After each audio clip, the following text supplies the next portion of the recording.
전 세계 해전사에서 유례를 찾을 수 없는 숫자 23전 23승. 단 한 번의 패배도 허락하지 않았던 기록. 당시 일본의 장수들은 그를 가리켜 바다의 악마라 부르며 공포에 떨었습니다. 훗날 러일 전쟁의 영웅 도고 헤이야치로 제독은 자신을 넬슨 제독에 비유하는 것은 받아들였으나 이순신에게 비유하는 것은 거부했습니다. 나를 넬슨에 비유할 수는 있어도 이순신 장군에게 비유하는 것은 그분에 대한 신뢰다.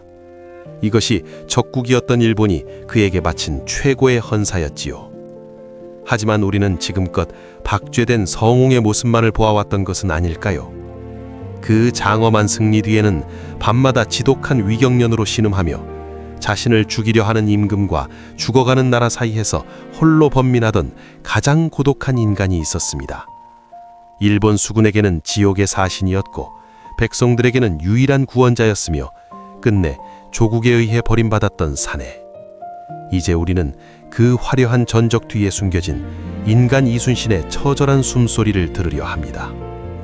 7년 전쟁의 서막, 그 폭풍이 잉태되던 1592년의 봄으로 당신을 안내합니다.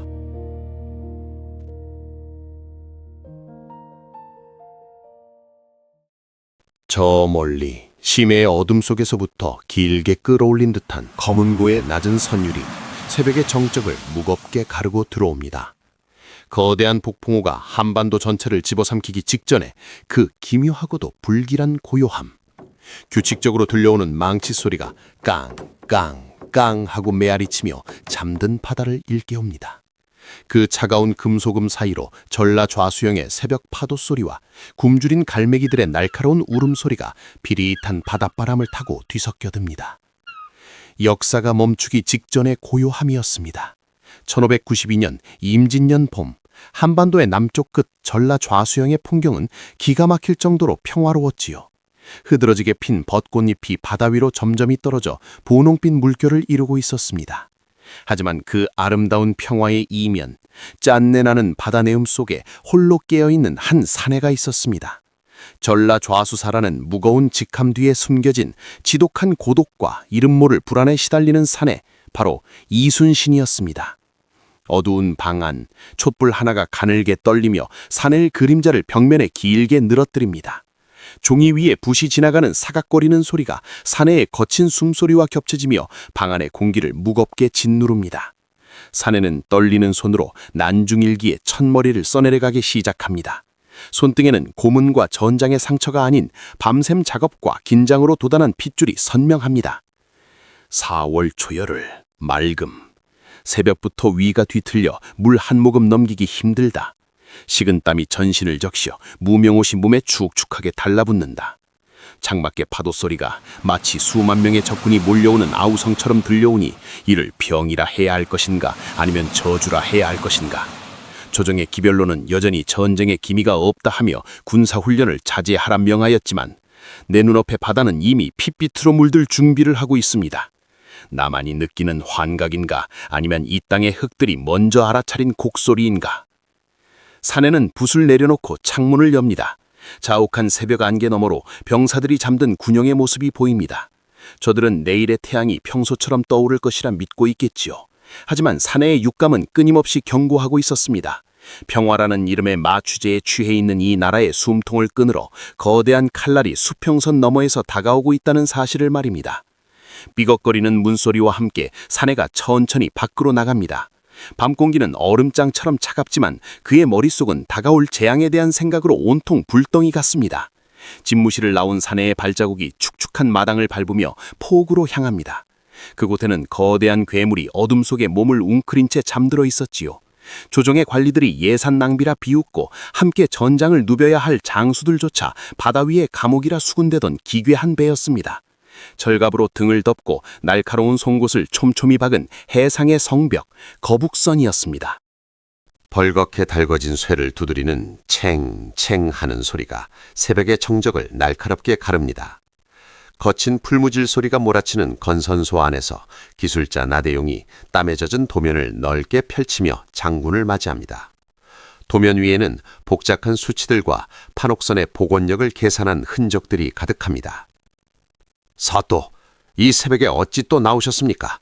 마지막 함포 구멍의 각도를 미세하게 조정하고 있었습니다. 예정대로라면 내일 아침 첫 함포 시험을 할 수 있을 것 같습니다. 이순신은 거북선의 차가운 철갑을 손으로 슬며시 쓸어내립니다. 손끝에 닿는 거친 쇳덩이의 감촉이 소름 끼치도록 서늘하게 전해져 옵니다. 소나무로 만든 판옥선의 외벽 위에 씌워진 이 철갑은 일본군의 조총 탄환을 튕겨내기 위한 유일한 대책이었습니다.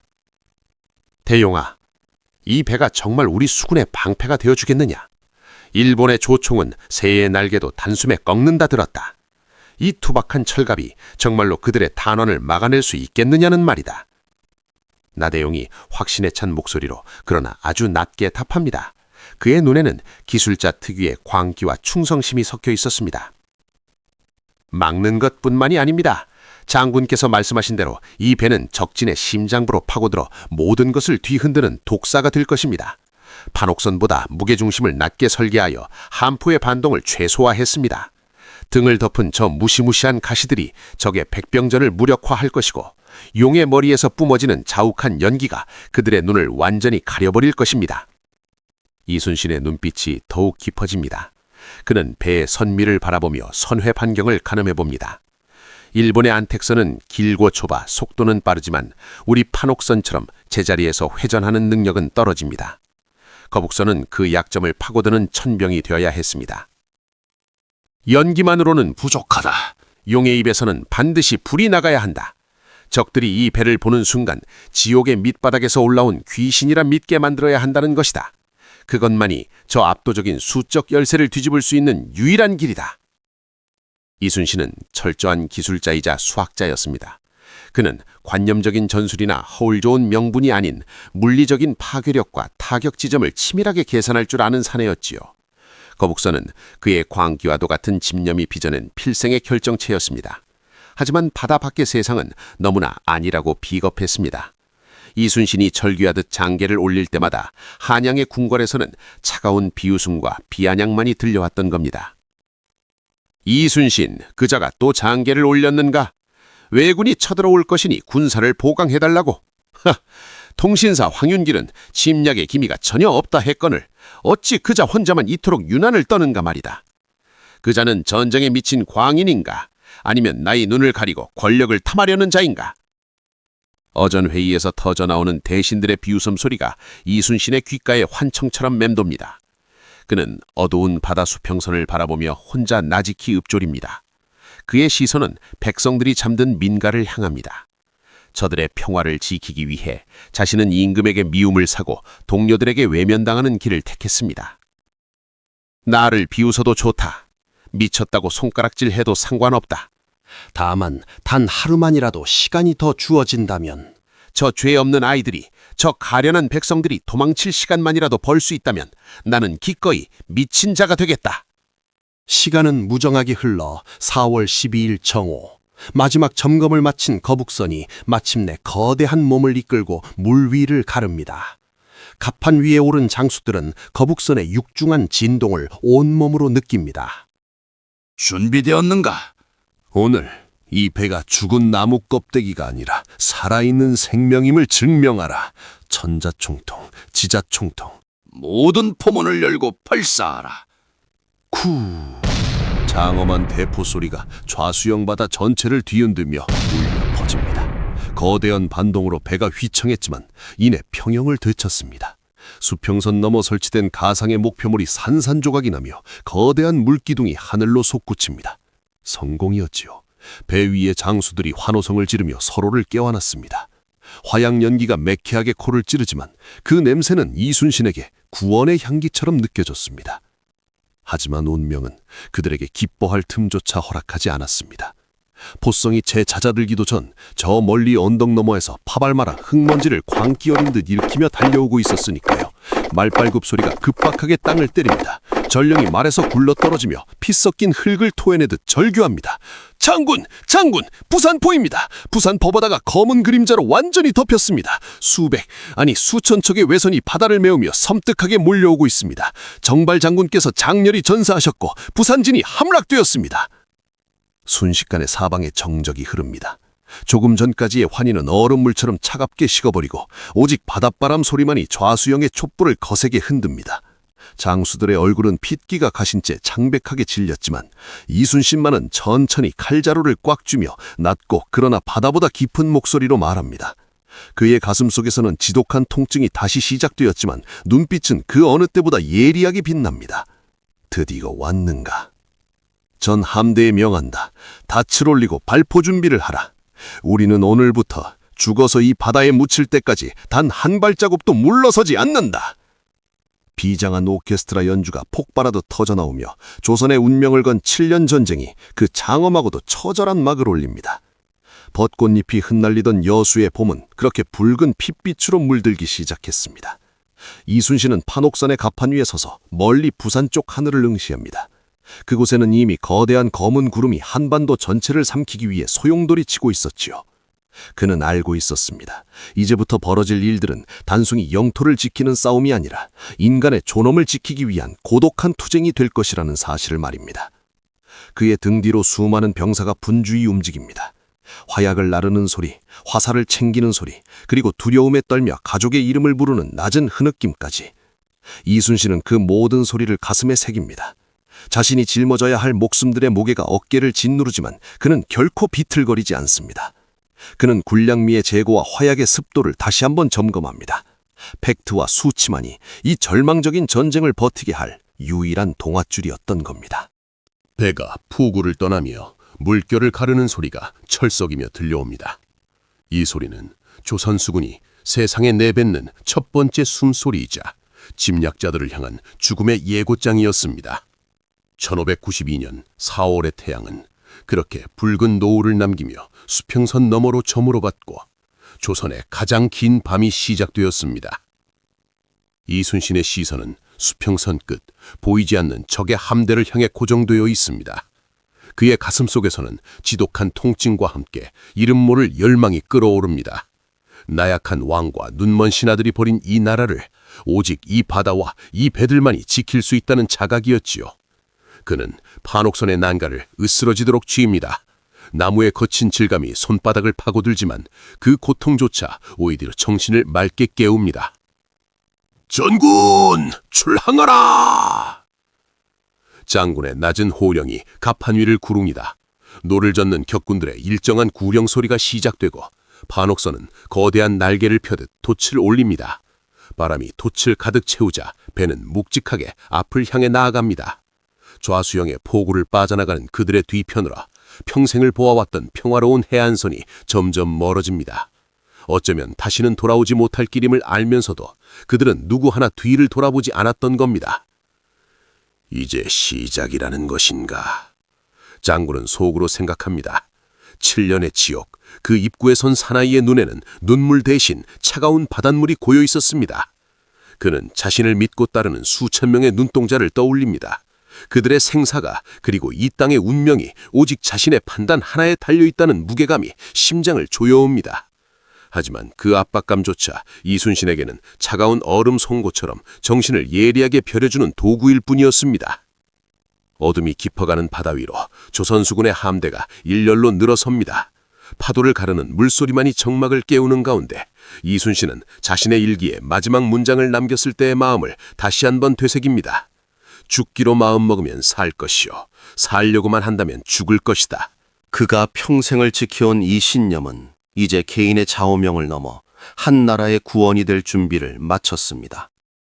1592년의 차가운 새벽바다는 그렇게 한 영웅의 비상과 한 시대의 비극을 동시에 잉태하고 있었습니다. 망망대 해 위에 떤 달은 차갑게 빛나고 이순신은 잠들지 못하는 눈으로 저 멀리 다가오는 어둠을 응시합니다. 이것은 단순한 출정이 아니었습니다. 역사가 기록할 가장 위대한 사투의 시작이었으며 한 인간이 신이 되기 위해 걸어가는 첫걸음이었지요. 조선 수군의 판옥선들이 거친 남해의 물살을 가르며 동쪽으로 나아갑니다. 수십 명의 노끈이 한 몸처럼 움직이며 내뱉는 일정한 구령 소리와 닷줄이 삐걱거리는 육중한 나무 소리가 묘한 긴장감을 자아냈죠. 1592년 5월의 바다는 눈부시게 푸르렀지만 그 위를 달리는 병사들의 마음은 천근만근의 납덩이를 매단 듯 무거웠습니다. 우리가 향하는 길목마다 이미 불타버린 강토의 검은 연기가 하늘을 찌르고 있었고 앞에는 생전 처음 마주하는 미지의 적, 왜군들이 도사리고 있었기 때문입니다. 이순신은 대장선의 갑판 위에서 먼 바다를 응시합니다.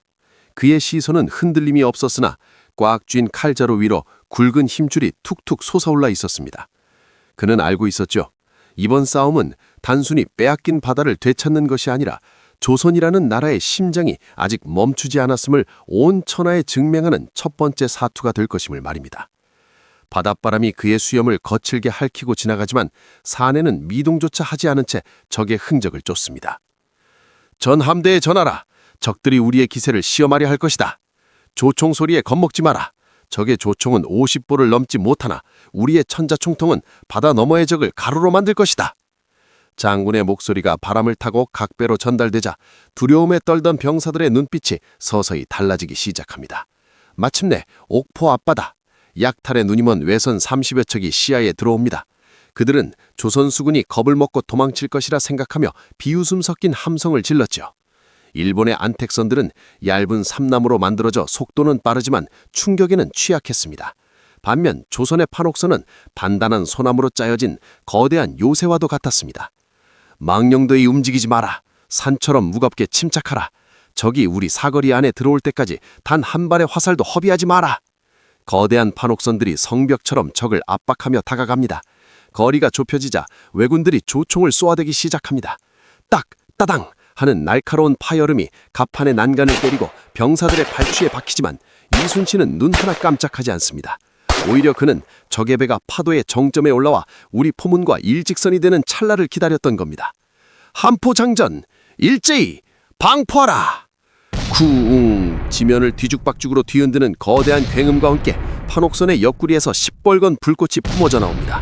30kg이 남는 육중한 쇳덩어리들이 허공을 갈라 적의 목조선을 사정없이 타격합니다. 과직하며 나무가 조각나 비산하는 소리와 함께 처절한 비명소리가 바다를 메웁니다. 단 한 번의 일제 사격으로 적선 서너 척이 순식간에 수중 고혼이 되었죠. 이것은 단순한 파괴가 아니었습니다. 조선 수군이 비로소 공포를 떨쳐내고 승리의 맛을 알아가는 신성한 의식이었던 겁니다. 적들은 겁쟁이다. 배를 돌려 도망치는 자들을 끝까지 추격해 섬멸하라. 옥포의 바다는 그렇게 조선의 첫 번째 승전부를 잉태했습니다. 병사들은 서로를 껴안고 눈물을 흘렸고 백성들은 언덕 위에서 옷가지를 흔들며 오열했습니다. 하지만 이순신은 승리의 환희에 취하지 않았습니다. 그는 곧바로 다음 전투를 준비하며 거북선의 출격을 지시합니다. 5월 29일 사천해전, 드디어 전설의 괴물이 그 육중한 자태를 드러낼 차례였습니다. 대용아, 드디어 네가 만든 귀선이 세상의 빛을 볼 때가 왔다. 적진의 한복판으로 파고들어 저들에게 지옥의 불꽃을 보여주어라. 거북선은 거친 파도를 헤치며 적진의 한복판으로 돌진합니다. 용의 머리에서 뿜어져 나오는 자욱한 유황연기가 바다를 덮고 사방의 포구에서 쉴 새 없이 불꽃이 튑니다. 조총 단원이 거북선의 철가비를 무수히 두드리지만 챙그랑 소리만 낼 뿐 단 한 발도 뚫지 못합니다. 거북선은 판옥선보다 맞은 무게중심 덕분에 흔들림 없이 대포를 뿜어냈고 적의 안택선을 들이받아 그대로 수장시켰습니다. 사람의 배가 아니다. 바다 위를 기어다니는 귀신이다. 왜군들의 공포는 극에 달했습니다. 거북선은 그야말로 무적의 요새였지요. 이순신은 이 배를 천병으로 삼아 사천과 당포, 당항포에서 적들을 추풍낙엽처럼 쓸어버렸습니다. 그러나 승전보가 이어질수록 장군의 몸은 더욱 야위어갔습니다. 사천해전에서 적의 조총 탄환이 그의 왼쪽 어깨를 관통했기 때문입니다. 그는 자신의 상처에서 흐르는 피보다 수군의 앞날을 더 걱정하며 묵묵히 고통을 견뎌냈습니다. 장군, 어깨에 피가 멈추지 않습니다. 제발 잠시라도 내려가 치료를 받으십시오. 칼날에 베인 상처는 꿰매면 그만이라 나라의 상처는 누가 꿰맨단 말이냐. 나를 걱정하지 말고 남은 화약의 습도를 다시 확인하라. 고통으로 안색이 창백해진 와중에도 그는 지도 위를 응시합니다. 그의 눈에는 왜군의 수전 정예부대를 이끄는 와키자카 야스하루의 움직임이 읽히고 있었습니다. 와키자카는 한산도 앞바다의 거대한 함대를 집결시켜 조선 수군을 한꺼번에 삼키려 했지요. 1592년 7월 8일 견내량의 좁은 수로에 숨어든 적을 유인하기 위해 이순신은 일생일대의 전술을 구상합니다. 바로 하객진이었습니다. 견내량은 좁고 암초가 많아 우리 함대가 화력을 집중하기에 불리하다. 적을 넓은 한산도 바다로 끌어내야 한다. 판옥선 몇 척만 보내 적을 도발한 뒤 도망치는 척하며 넓은 바다로 유인하라.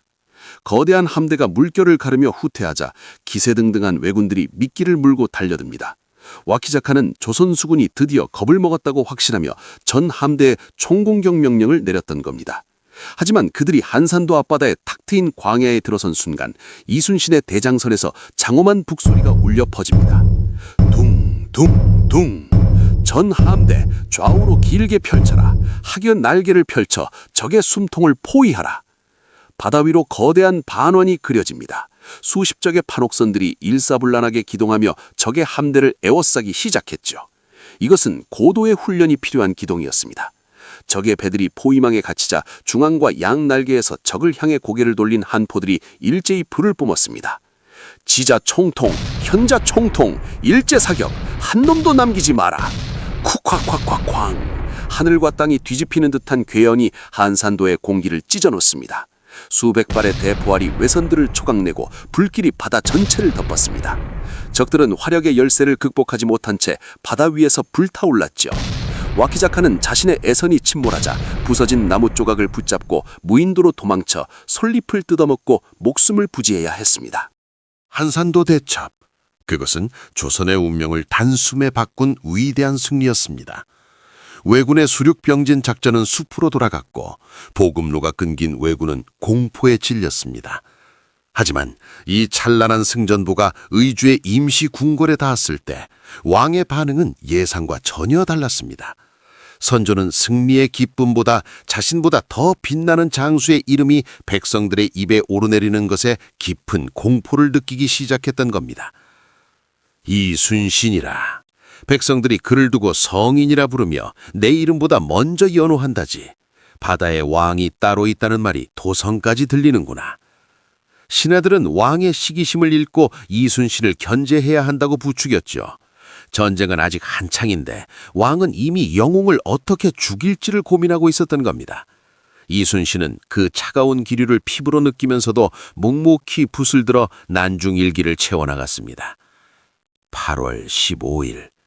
달빛이 밝아 잠을 이룰 수 없다.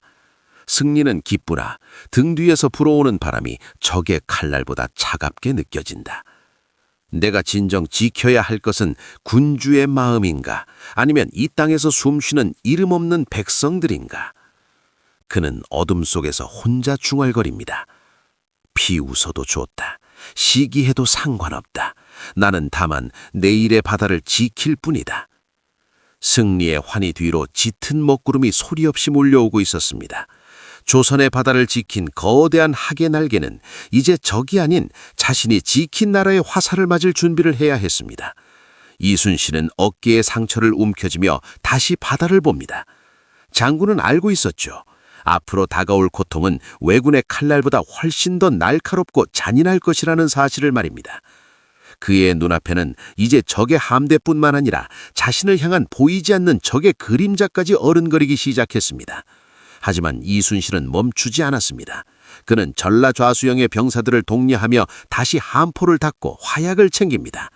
그것이 그에게 주어진 천명이었고 그가 선택한 고독한 길이었기 때문입니다. 전쟁의 불길은 더욱 거세지고 조선의 영웅은 이제 승리의 정점에서 가장 어두운 시면으로 떨어질 준비를 하고 있었습니다.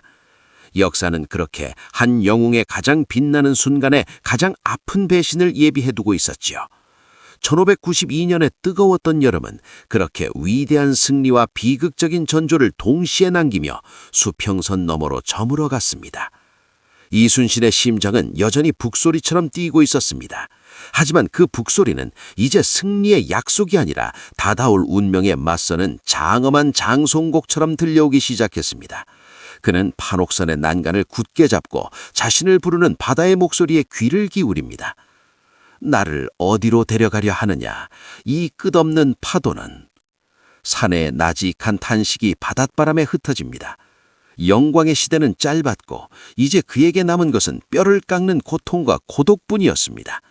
하지만 그는 그 고통조차 사랑하기로 마음먹었습니다.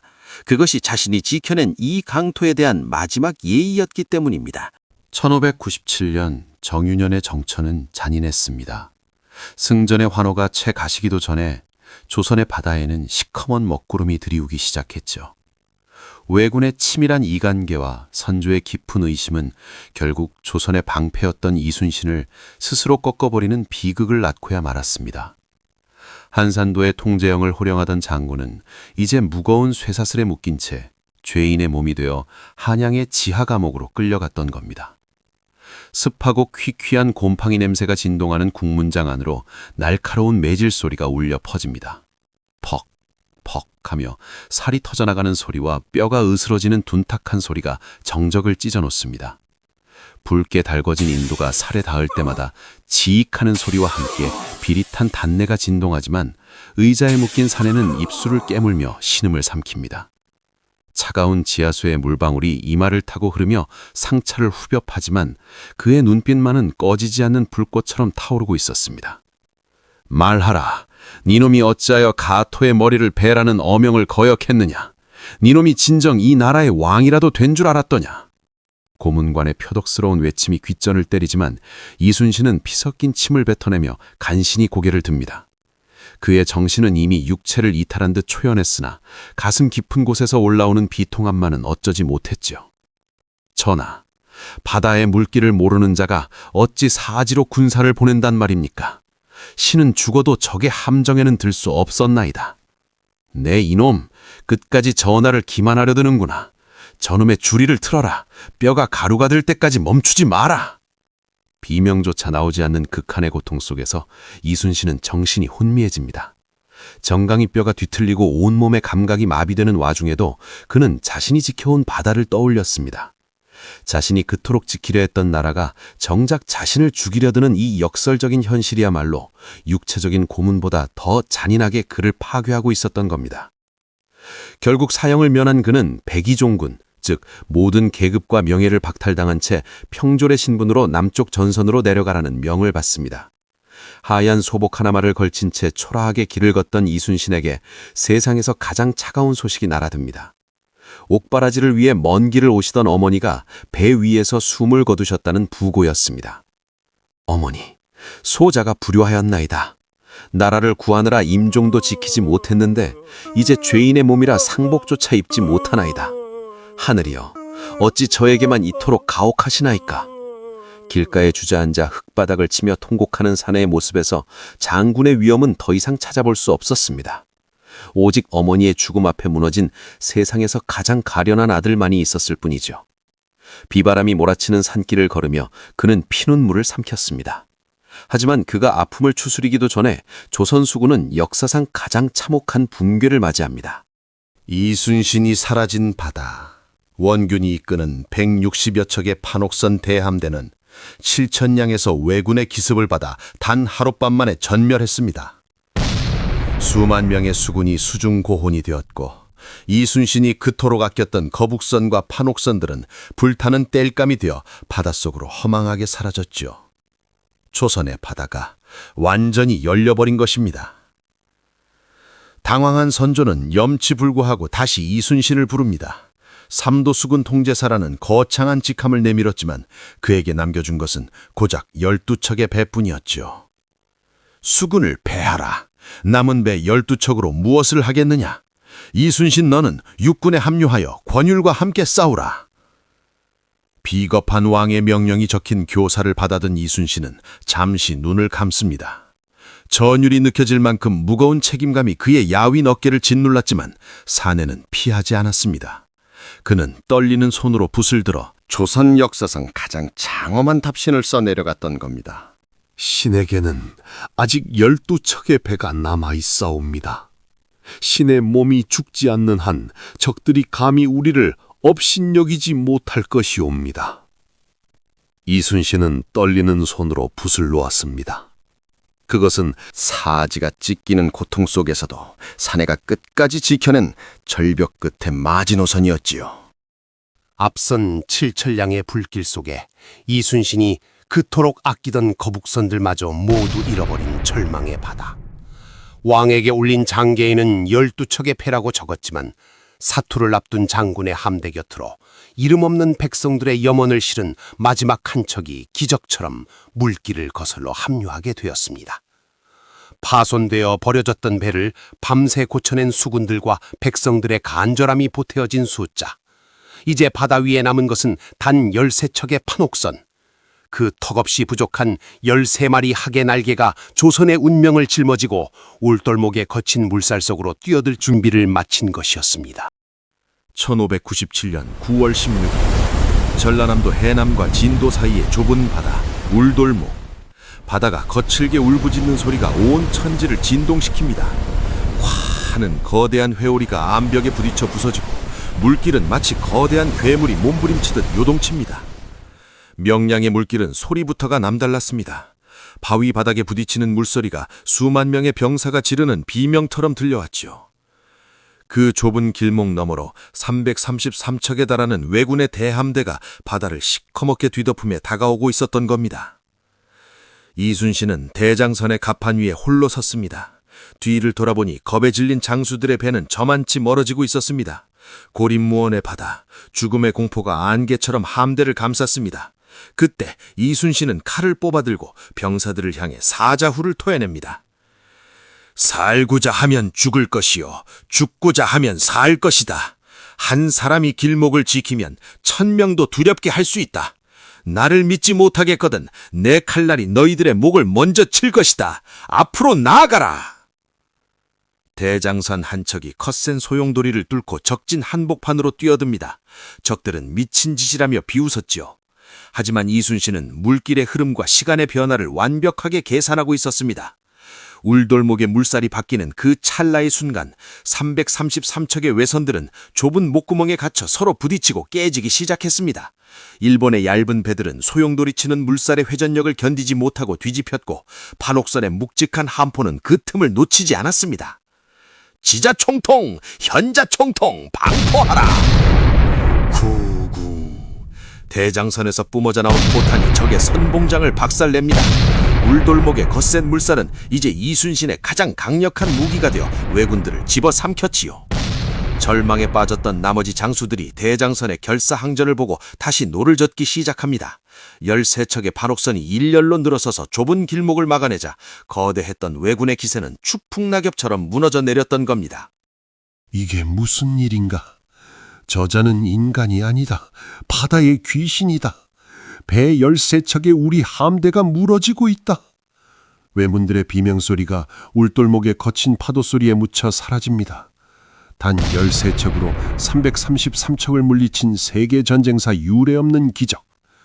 사람들은 이를 신화라 불렀지만 이순신에게 그것은 신화가 아닌 처절한 생존의 기록이었습니다. 승전 후 그는 피 섞인 일기에 딱 4글자를 남겼지요. 천행, 즉 하늘이 도운 천행이었다는 것입니다. 승리의 환희는 짧았습니다. 장군은 피로 물든 갑판 위에 앉아 거친 숨을 몰아쉽니다. 고문으로 상한 다리는 다시 부어올랐고 어깨의 상처는 터져 검은 피가 흘렀습니다. 하지만 그의 눈은 여전히 타오르고 있었습니다. 그는 알고 있었지요. 이 기적 같은 승리가 결코 끝이 아님을, 그리고 자신에게 허락된 남은 시간이 얼마 남지 않았음을 말입니다. 이제 한 번의 싸움이 더 남았구나. 이 땅의 모든 원한을 바다에 묻을 마지막 싸움이. 붉은 노을이 장군의 야윈 얼굴을 비춥니다. 그는 찢어진 돛을 바라보며 다시 한번 칼을 고쳐줍니다. 바다는 여전히 울부짖고 있었고 7년 전쟁의 마지막 장을 향해 운명의 수레바퀴는 멈추지 않고 굴러가고 있었습니다. 기적은 일어났지만 영웅의 고독은 바다보다 더 깊어만 갔지요. 이순신은 울돌목의 거친 물살을 보며 생각했습니다. 죽음보다 깊은 절망 속에서 피어난 13척의 기적은 그렇게 조선의 숨통을 다시 틔우며 노량의 차가운 새벽 바다를 향해 나아가고 있었습니다. 그의 등 뒤로 장수들이 고개를 숙입니다. 그들은 보았습니다. 만신창이가 된 몸으로도 결코 꺾이지 않는 한 인간의 의지가 얼마나 거대한 기적을 만드는지 말입니다. 조선의 수군은 그렇게 다시 태어났습니다.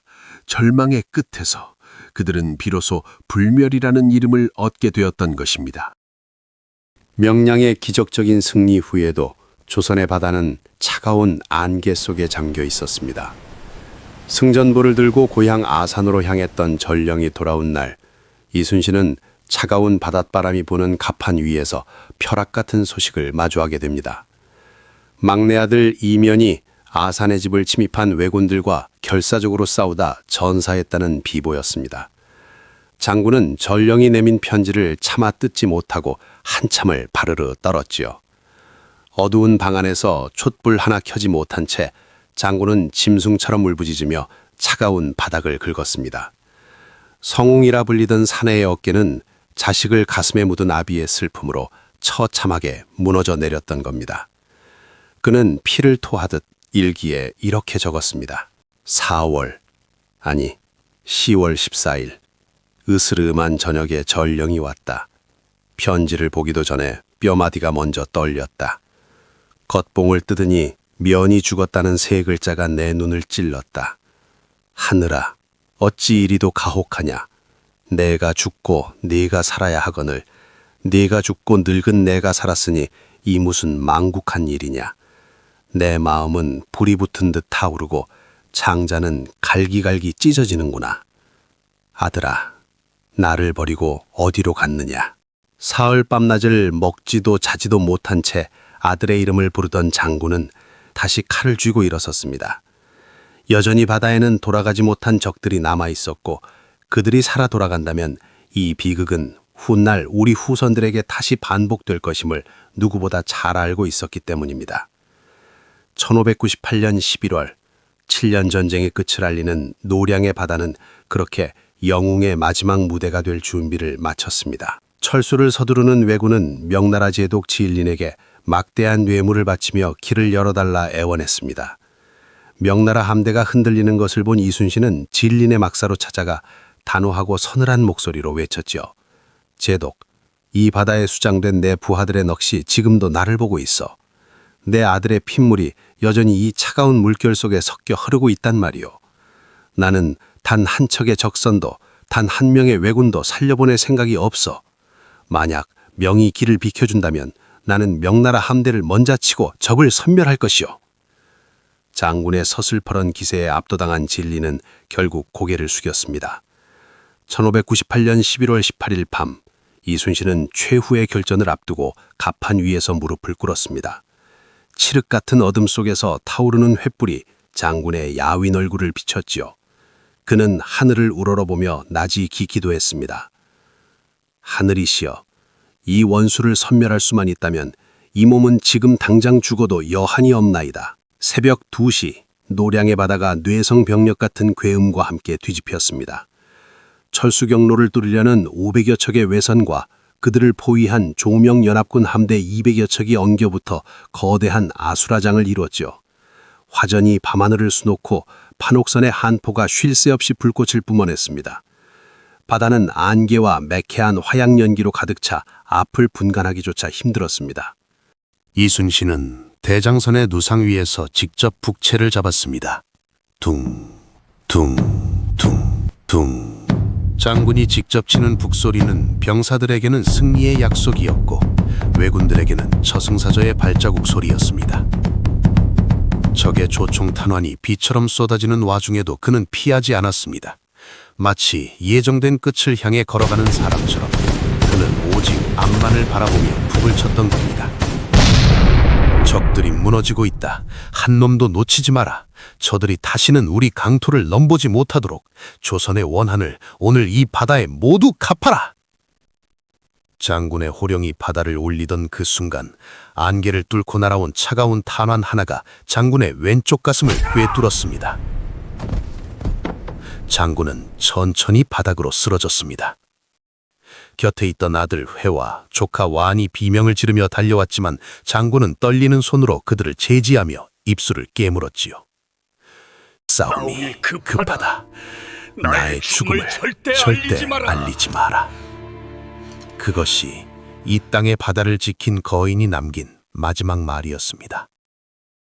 아들과 조카는 붓받쳐 오르는 울음을 삼키며 장군의 시신을 옷으로 덮었습니다. 그리고 다시 북채를 잡았습니다. 장군이 치던 그 리듬 그대로 북소리는 멈추지 않고 노량의 바다를 가득 메웠습니다. 병사들은 통제사 연감이 여전히 자신들을 지켜보고 있다고 믿으며 미친 듯이 적을 몰아붙였습니다. 태양이 떠오르는 무렵 바다를 가득 메웠던 왜군의 함대는 전멸하거나 흩어져 달아났습니다. 7년간의 지옥 같던 전쟁이 끝나는 순간이었지요. 명나라 제독 진린이 승전을 축하하기 위해 이순신의 배로 달려왔으나 그를 맞이한 것은 승리의 함성이 아닌 장수들의 깊은 통곡 소리였습니다. 통제사 연감, 장군님, 어찌 이리 가십니까? 어찌 이리 무정하게 우리만 남겨두고 떠나신단 말입니까? 진리는 털썩 주저앉아 땅을 치며 울었습니다. 적장 와키자카조차 두려워했던 바다의 신은 그렇게 차가운 시신이 되어 돌아왔습니다. 하지만 장군의 죽음은 끝이 아니었습니다. 그는 죽음으로써 자신을 완성했던 것이지요. 살아남아 왕의 시기심에 비참하게 죽임을 당하는 대신 스스로 갑옷을 벗고 전설이 되기를 선택한 것입니다. 전쟁이 끝난 바다는 고요했습니다. 장군의 운구가 고향으로 향하는 길목마다 백성들은 흰 소복을 입고 나와 통곡했습니다. 그들은 알고 있었지요. 자신들이 지금 들이마시는 이 평화로운 공기가 한 사내가 자신의 영혼과 맞바꾼 선물이라는 사실을 말입니다. 세월이 흘러 거북선은 썩어 없어지고 판옥선의 파편은 파도에 씻겨 나갔지만 이순신이라는 이름만은 영원히 지워지지 않는 별이 되어 바다를 비추고 있습니다. 사람들은 그를 위대한 장군이라 부르지만 우리가 기억해야 할 것은 그의 승리만이 아닙니다. 매일 밤 아파하고 아들의 죽음에 오열하며 끝내 자신을 버린 나라를 위해 모든 것을 바쳤던 한 인간의 지독한 사랑입니다. 노량의 파도는 오늘도 쉼없이 육지를 때립니다. 그 소리는 마치 장군이 직접 치던 북소리처럼 들려오기도 하지요. 그는 떠났지만 그가 남긴 12척의 배는 오늘을 사는 우리들의 가슴 속에 여전히 닻을 내리고 있습니다. 당신의 바다가 아무리 거칠지라도 결코 포기하지 말고 나아가라는 장군의 낮은 목소리가 바람결에 실려오는 듯합니다. 이제 평안히 쉬십시오.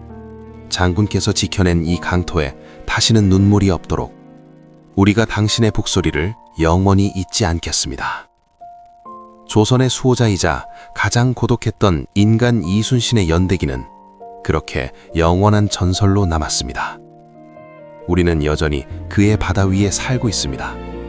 그가 겪었던 그 수많은 불면의 밤들이 모여 우리의 평온한 아침이 되었고 그가 쏟았던 그 붉은 피가 모여 이 땅의 푸른 강물이 되었습니다.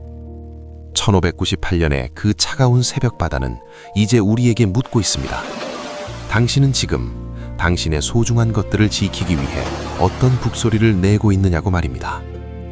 역사는 기록을 남기지만 영웅은 울림을 남깁니다. 이순신이라는 그 거대한 울림은 앞으로도 수백 년, 수천 년 동안 이 바다를 지키는 가장 강력한 파도가 되어 계속될 것입니다. 그의 북소리가 멈추지 않는 한 조선의 바다는 그리고 우리의 자부심은 결코 침몰하지 않을 것입니다. 장군의 마지막 시선이 머물렀던 저 수평선 끝을 바라봅니다. 그곳에는 더 이상 외선도 전란의 포연도 없습니다. 오직 평화로운 햇살만이 부서지고 있죠. 불멸의 심장, 인간 이순신. 그의 이야기는 여기서 끝나지만 그가 우리에게 남긴 필사직생의 용기는 오늘 이 순간에도 새로운 역사를 써내려가고 있습니다. 바다를 닮은 한 사내의 장엄한 일생이 당신의 가슴 속에 영원한 닻을 내리기를 기원합니다. 한 땀 한 땀 수놓는 역사의 기록. 그 마지막 매듭은 여러분들이 구독과 좋아요로 마무리 지어주세요.